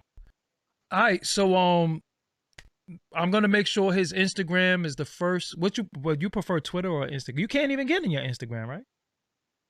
I can get in there. I You get in said both. I can get in that and Instagram. No. I said the Twitter, the other Twitter account, the real Lord Digger. That's the I can't get into that shit. okay. You could get into the Instagram. All right. So Yeah, I can get into that. Yeah. where is your music at right now if they want to hear it? That Piff, um, SoundCloud, Bandcamp. And what do they look up? Lord I Digger. released that. Lord Digger, Lord Digger the Heisman. Um, I put out an album, basically a Bud album in 2015. It's called First Bake. That's probably the first thing that's gonna pop up now Okay. on any one of those platforms. Um, that's pretty much where a lot of the shit is, other than YouTube. Okay. Um, I want to shout out to you, my G. You already know, man. You gave me the platform to really say what needed to be said about Yo, a I'm lot of telling you, shit. when you hit me, bro, you remember my response. I'm like, Lord Digger? Like, oh shit, Yeah, like that shit was. because I know this culture and I know everybody who contributed. I know what they did. You was the MC Right. first. I didn't even know you did beats. And then when you was a part of the Blues Brothers, I'm like, hold on. They do beats too. See, and And then you fucked me up today. I didn't that's even know you did the Misfits joint. Cause see, I love that song. listen, and that's the ill shit because I started doing beats so I could get in the business so I can make money so I can really continue to try to work on the craft to rap. And it's the opposite. You're the first person to say, "Yeah, look, I know him to rap and not make beats." That's crazy because that's exactly how it really started. I went the reverse route because Witch Doc was already making beats, and he was already with a group called Witch Doctor and the Dominating Three MCs. Mm, So from that group, he was already doing shit. They already had shit like out, mm-hmm. and he used to come to work ASCAP and shit, and he worked in the index department. I worked in the fucking like office of operations, Oh, which is technically the you work for mailroom. ASCAP? Yeah, So I why you worked at go ASCAP, and that's another, huh? So why you go with BMI? Because it was a conflict of interest. Oh, got you. Because I had worked for ASCAP, so Got you. I wanted to become a member. So once we started doing demos, and we got some other shit going. I actually I had what they call works. I actually had some works, Mm-hmm. so I registered with BMI while I was still working at ASCAP. So that's how we ended up over there.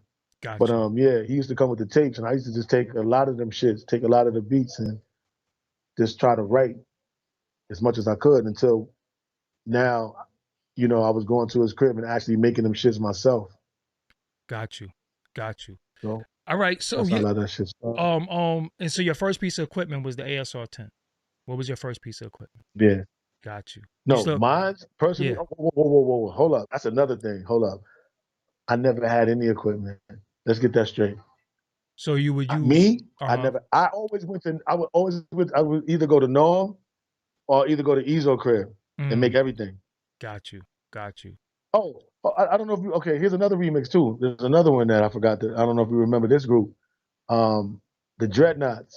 Of It was a course. group that. It was a group that Richie Rich and them was starting to work with, and they were signed to. I think Mercury or something like that. We did a remix for them called Causing a Menace. I'm trying to think of that. You talking about Richie Rich, third bass DJ? Yeah. Yeah, okay. Third base DJ. Shout out to Richie Rich. Yeah. Crazy on the turntables too. Yeah, he we Crazy on the got me on turntables. disgusting. Crazy on the Disgusting. turntables, yeah. Like Disgusting. yeah, I love all of He that. would he he brought me in on their project and shit, and I ended up doing a remix for them, and that was like another. I think I got 10 bands for that too.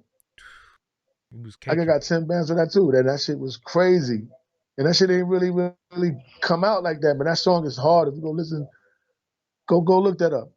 On you go Causing a Menace, the Dreadnoughts Yeah, because you had in that time remix. you had the Dreadnoughts, you had a lot of different groups that was coming out, Trends of Culture. You Mm-hmm. had the Bushwhackers. You had Mm-hmm. in that time it was a Mm-hmm. lot of different groups that was just coming out, and they had dope music. Especially the Bushwhackers, the Little Bad Boy You, Caught Up in the Game. That was the Mm-hmm. name of that. I think Buck Wild did that beat. Buck Wild is one of my favorite producers too. You know what I'm saying? That's my brother, man. Yeah, that being Buck, I knew Buck since I was 15. You know what I'm saying? I knew Buck for a long time. Yo, it's funny that me and you never met and we know all the same people in the same town. That's crazy though. But I always knew who you was. We had to be just missing each other Yo, in didn't y'all some used to ride places around in or a van too? in the Source Van? Nah, y'all used to be in a van too, man. What, I think INC van? No, I think yeah. Was y'all riding around in the van at one point too? But well, they got the van later. Okay. We did a lot of stuff. We rode around in the Source Van a lot. I know Okay. that. Yeah, the Source van was knocking too. To the Oh, Alcoholics yes. back then. We did a lot of shit with the Source. Yes. Obviously with that shit. And With this shout out to Usman. That's my damn, you bro, said man. Usman. We did a lot of shit. Like Shout the out to Mike. real shit that the foundation of what music, of how we did that transition that came. We took what we learned and what we saw from the 70s, the 80s, and we moved it forward to now. The middle of the 90s is where it really started to turn into something different. Yes. You know, like 92, 93. It Yes. started to turn. I As far as found production wise too, the styles of production. And that's what really turned. I found my article. Somebody posted my article when I was in the Source before. I was in Source. I was in Hype Hair. I was in a lot of magazines when I was young too. You know what I'm saying? But He that's said hype remember Hype Hair? hair. You remember Nobody Hype Hair? even Yo, what the fuck? you remember Yo, Hype Hair? Yeah, I remember Hype Hair. Yo, yo, dude hooked me up with a crazy fade and took a picture. I gotta find a Hype Hair magazine. Yo, yo, he said fucking hype hair, bro. yes. What the Facts. I think wow, my yeah. nigga. So That's yeah, I need crazy. some music. I'm gonna shoot you my email. I got your number. Yeah, Yes. And yeah, let's make sure the people stay in contact with you, get the music. Again, I'm going to put his Instagram as the first comment. You know what we do on here. We go from here from the YouTube and we go to his Instagram and we salute him and say, yo, bro, I just saw you on Doggie Diamonds TV. Salute. So that's what we do. So Digga, I'm gonna sign you out. I appreciate you, bro. We finally yo, I met. appreciate you even more. Yeah, and we locked in from here on out. Yo, say no more. So all right, I'll Say build with you no later more, on. man. Peace. Salute. Yep. Everybody fucking salute Doggie Diamonds TV, yo. Peace, bro. Peace. Yeah, so yeah, that's Lord Digga, legendary Lord Digga. I guess we gotta say he's a legend too. He did Ready to Die album. He did a lot of stuff. Before I go, shout out to the Bush Babies too. I've known the Bush Babies for a very long time. I ain't never had no S curl. I had a fade. That day I met Father MC and Mary J. Blige. That day I did the Hype Here magazine. I met Father MC and Mary J. Blige. I think I was 14 or 15 years old. I was kind of young.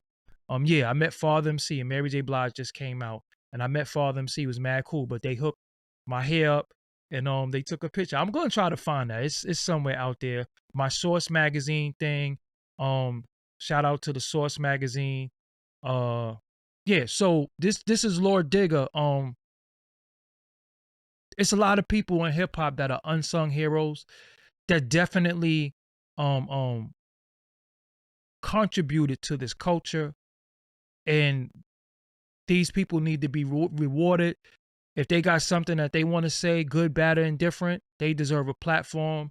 Um, I didn't even know he did some of them records, and I love some of them records that he did.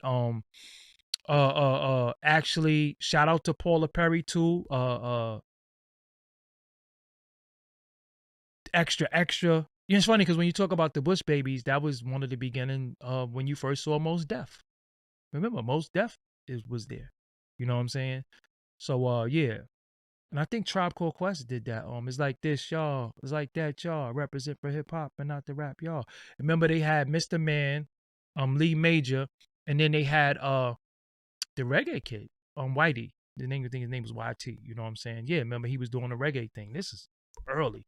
So my group used to always wow, somebody said shout out to DJ 3 from the old B Street. DJ 3 had got locked up in Switzerland and was locked up for a very long time. Shout out to DJ 3. I know DJ 3, DJ LS1, who went on to become a DMX DJ, but he was first Scoob and Scrap DJ. I know DJ LS1. Yo, listen, I'm telling y'all, I've been around for a minute. I've been around a lot of these artists for a very, very long time. Since I was a little kid. And that's why some people be saying, yo, ain't you this age, this age? I'm like, nah, I'm the same age as these guys. Like I'm younger than 50 Cent and all these guys, but I just been around for so long and I got a memory. You know what I'm saying? I got a memory. So tomorrow's show, I'm gonna tell y'all right now. Tomorrow's show, I'm supposed to have Saigon on here tomorrow. Me and Saigon been building, we've been talking. So tomorrow, Saigon is supposed to be here. So you already know it's going to be a lot of jewels drop, a lot of information, a lot of history, a lot of building. So tomorrow, again, Saigon is supposed to be here tomorrow. We already spoke. I'm going to hit him on the DM and make sure that we still on for tomorrow. I'll make sure the artwork is out. I need them likes.